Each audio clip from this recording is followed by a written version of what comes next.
مستدرک کے اندر حدیث ہے، رسول کریم صلی اللہ تعالیٰ علیہ وآلہ وسلم کی پیاری زوجہ حضرت عائشہ صدیقہ رضی اللہ تعالیٰ عنہ فرماتی ہیں، نبی پاک کی بارگاہ میں عرض کیا گیا، یا رسول اللہ صلی اللہ تعالیٰ علیہ وسلم ذرا ارشاد فرمائیے گا، عورت پر سب سے زیادہ حق کس کا ہے؟ حضور ذرا بتلائیے گا، عورت پر سب سے زیادہ حق کس کا ہے؟ تو یہ کسی مفتی کا قول نہیں، یہ کسی دانشور کی رائے نہیں، یہ اس محبوب کا قول ہے جنہیں اللہ تبارک و تعالیٰ نے دنیا میں راحت اور آرام دینے کے لیے مبعوث فرمایا ہے۔ یا رسول اللہ صلی اللہ علیہ وسلم عورت پر سب سے زیادہ حق کس کا ہے؟ تو حضور نے فرمایا اس کے خامند کا۔ اسی مجلس میں، اسی محفل میں وہ شخص اٹھ کے نہیں گیا، وہی شخص حضور سے سوال کرنے لگا، حضور تو مرد پر حق کس کا زیادہ ہے؟ عورت پر تو میں نے پوچھ لیا، نیا شخص نہیں آیا، نیا آدمی نہیں آیا۔ اسی نے اسی مقام پر اسی جگہ کھڑے ہو کے سوال کیا کہ یا رسول اللہ صلی اللہ علیہ وسلم اب یہ بھی ارشاد فرما دیجئے کہ مرد پر سب سے زیادہ حق کس کا ہے؟ نبی پاک نے فرمایا اس کی ماں کا۔ عورت پر سب سے زیادہ حق کس کا ہے؟ اس کے شوہر کا۔ اور مرد پر سب سے زیادہ حق کس کا ہے؟ اس کی ماں کا۔ یہ حقوق کی تعین ہے جو نبی پاک صلی اللہ علیہ وسلم نے کر کے دیا۔ یہ حقوق کی وہ والی وضاحت ہے، اور یہ ہر آدمی کا وہ والا مقام ہے جو میرے محبوب علیہ الصلوۃ والسلام نے اپنی امت کو خود بتایا ہے کہ یہ اس کی جگہ ہے اور یہ اس کی جگہ ہے۔ اب یہاں ایک بات اور قابل غور ہے، مرد کی عورت پر بھی حقوق ہیں، عورت کے مرد پر حقوق ہیں۔ انشاءاللہ تعالیٰ ایک موضوع آ رہا ہے، اس میں ان چیزوں کی کچھ زیادہ وضاحت کروں گا، یہاں صرف اشارہ دیتا ہوں۔ نبی پاک صلی اللہ علیہ وسلم کی خدمت میں ایک عورت حاضر ہوئی، اس نے عرض کی، یا رسول اللہ صلی اللہ علیہ وسلم مجھے بتائیے گا مرد کے کیا حقوق ہیں، اگر میں ادا کر سکتی ہوں تو شادی کروں، حضور ذرا بتلائیے گا۔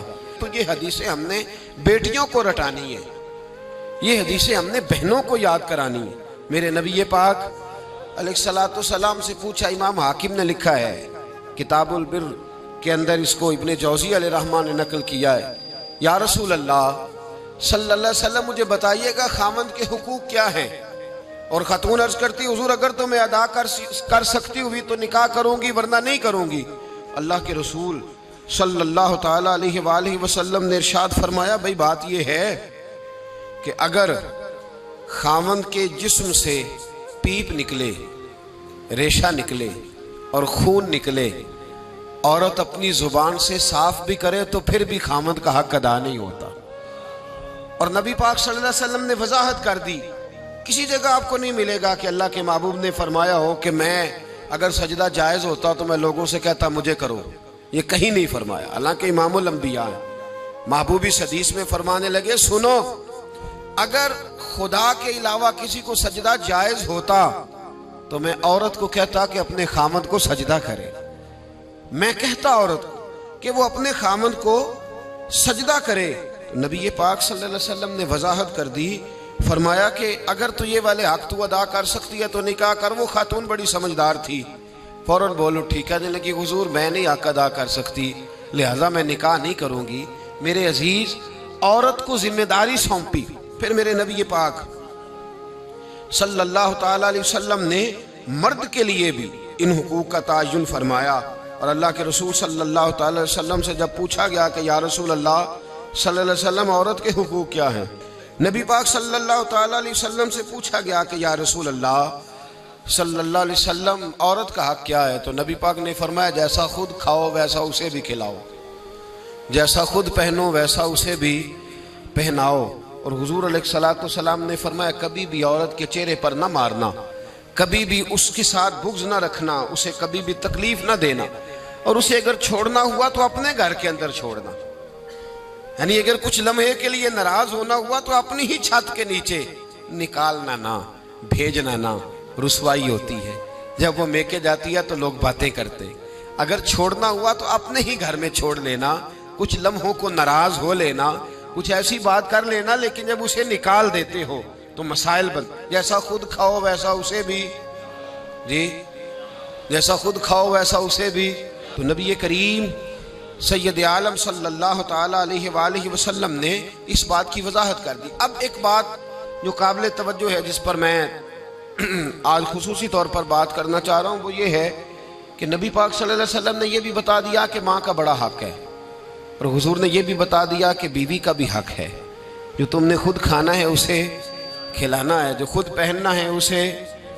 اب مسئلہ پتہ کیا ہوتا ہے، بیوی کا مطالبہ ہے کہ تو سوائے میرے کسی کی نہیں سنے گا۔ وہ کہتی ہے کہ چونکہ میں آئی ہوں سارا کچھ چھوڑ کے، اب سوائے میرے تو کسی اور کی نہیں سنے گا۔ اماں کہتی ہے کہ چونکہ پیدا میں نے کیا ہے، پرورش میں نے کی ہے، جوان میں نے کیا، تو حقوق میرے زیادہ ہیں۔ یہ حدیث اماں ضرور سنائے گی اگر اسے یاد ہوگی۔ اب اس کا نقصان یہ ہوتا ہے کہ اگر کسی عورت سے یہ پوچھا جائے کہ تو بتلا کہ بغیر ماں کے کوئی بچہ بڑا ہو سکتا تھا، تو اس نے پال پوس کے تجھے دیا ہے، تو تجھے کیسے کہہ سکتی ہے کہ تو کسی اور کی نہ سن؟ اور اگر اماں سے بندہ کہے کہ تو خود ہی گئی تھی اس کو دیکھنے، تو ہی اس کو لائی ہے، اب کس طرح کر کے یہ ممکن ہو سکتا ہے کہ خاتون خانہ جو نکاح کر کے آئی ہے، جس کے حقوق کا تعین خود نبی پاک صلی اللہ علیہ وسلم نے فرمایا، اس کو حق نہ دیا جائے؟ کچھ حقوق میاں بیوی کے ہیں، کوئی شخص وہاں بھی تقاضا نہ کرے، کوئی بہن تقاضا نہ کرے کہ میرا بھائی کسی بھی طور پر بیوی کی کوئی بات نہ مانے اور صرف وہ میری طرف ہی توجہ رکھے، کوئی ماں یہ تقاضا نہ کرے، اس لیے کہ اس کے حقوق بھی اللہ اور اس کے رسول نے بیان فرمائے۔ اور کوئی بیوی کسی جگہ یہ تقاضا قطعاً نہ کرے، کسی مقام پر یہ تقاضا نہ کرے کہ وہ کہے کہ تو بہن کی طرف نہیں دیکھے گا، تو ماں کی بات نہیں سنے گا۔ اس سے آگے بڑھ کر ایک اور بات ہے، اس پر بھی ضرور غور فرمائیے گا۔ اگر شوہر چاہتا ہے کہ میری بیوی میرے ماں باپ کی عزت کرے، ان کا اکرام کرے، اچھے لفظوں میں ان کو یاد کرے، تو بیوی کے ماں باپ بھی ماں باپ ہی ہوتے ہیں، اس کے بہن بھائی بھی بہن بھائی ہوتے ہیں۔ اگر تو ان کا نام اچھے لفظوں کے ساتھ پکارے گا، ہمارے معاشرے میں کچھ چیزیں شرم کا باعث ہے، کہتے مجھے شرم آتی ہے جملہ کہتے، لوگ چھیڑتے، بچے باتیں کرتے۔ میرے رسول پاک صلی اللہ علیہ وسلم نے فرمایا تیرے 3 باپ ہیں۔ یا رسول اللہ کون سے؟ فرمایا ایک وہ جس نے تجھے جنم دیا، پیدا کیا، جس کی صلب سے تو ہے، اور دوسرا وہ جو تیرا استاد ہے، جو تجھے خیر کی تعلیم دیتا ہے، جس کی وجہ سے تو راہ راست پہ ہے، راہ حق پہ ہے، اور تیسرا فرمایا وہ تیرا باپ ہے جس نے اپنی بیٹی دے کے تجھے بیٹا بنایا ہے، تو اس کے حقوق کا تو نے خیال کرنا۔ یہ کس طرح کی بات ہوئی کہ تو بیوی سے یہ تو تقاضا کرے کہ میں نے آج آ کے دیکھا ہے کہ میری اماں بیٹھی، تم نے روٹی نہیں پوچھی، اور جب اس کی اماں آئے تو پھر تیرے طور طریقے ہی بدل جائیں، تیرا سٹائل ہی بدل جائے، تو ان کا نام لے تو تیرے لبوں پر طنزیہ ہنسی ہو یا تیرے جملوں کے اندر سخت پن ہو۔ ایسا نہیں ہونا چاہیے۔ انسان کو ہر رشتے کو اس کی جگہ پہ رکھنا چاہیے، ہر رشتے کو اس کا مقام دینا چاہیے، ہر رشتے کو اس کا وقار دینا چاہیے۔ نبی پاک صلی اللہ علیہ وسلم تشریف فرماتی حضرت عائشہ صدیقہ کہ ایک بوڑھی عورت آ گئی۔ اس عورت نے جب آ کر کے دروازے پہ دستک دی اور جب وہ بولی نا، اس نے گفتگو کی، اس کے جملے محبوب کے سماعت اقدس سے ٹکرائے، کہتے ہیں اللہ کے محبوب جلدی سے اٹھ کے بیٹھ گئے۔ حضور نے اس بوڑھی کا استقبال کیا اور حضور نے اسے بٹھایا۔ فرماتی ہر آنے والے مہمان کو حضور بڑی عزت دیتے تھے، بڑا نوازتے تھے، ہر آنے والے مہمان پہ بڑا کرم فرمایا کرتے تھے، لیکن اس خاتون کو زیادہ اعزاز دیا۔ اللہ کے محبوب علیہ السلام نے اس کے لیے کھانا منگوایا، کھجوریں دیں، شہد کے ساتھ تواضع فرمائی۔ فرماتے ہیں وہ بی بی باتیں کرتی تو میں دلچسپی دیکھتا۔ کچھ مہمان ایسے ہوتے ہیں نا جو آئیں تو بندہ کہتا ہے اللہ کرے اب چلے جائیں نا کسی طریقے سے، اور کچھ ایسے ہوتے ہیں جن کو بندہ کہتا ہے اتنی بھی جلدی کیا ہے، ذرا ٹھہر جائیے، تھوڑا رک جائیے۔ دل کرتا ہے کہ وہ ذرا بیٹھیں، ان سے کچھ اور بات ہو، کچھ بات اور آگے بڑھے۔ کس میں ہوتی ہے مہمانوں؟ محبوب پاک صلی اللہ علیہ وسلم نے بہت ہی زیادہ اہمیت دی۔ حضور محبوب کریم علیہ السلام جب وہ باتیں کرتی تو حضور دلچسپی سے سنتے، ان کے سوالات کے جواب بڑی گہرائی اور گہرائی سے دیتے۔ حضرت عائشہ صدیقہ فرماتی ہیں دیر کے بعد وہ بوڑھی اٹھی، کہا حضور اب میں چلتی ہوں۔ تو نبی پاک نے تحائف تیار کیے، ایک صحابی کو کہا ان کے ساتھ جاؤ اور تحفے انہیں دے دو۔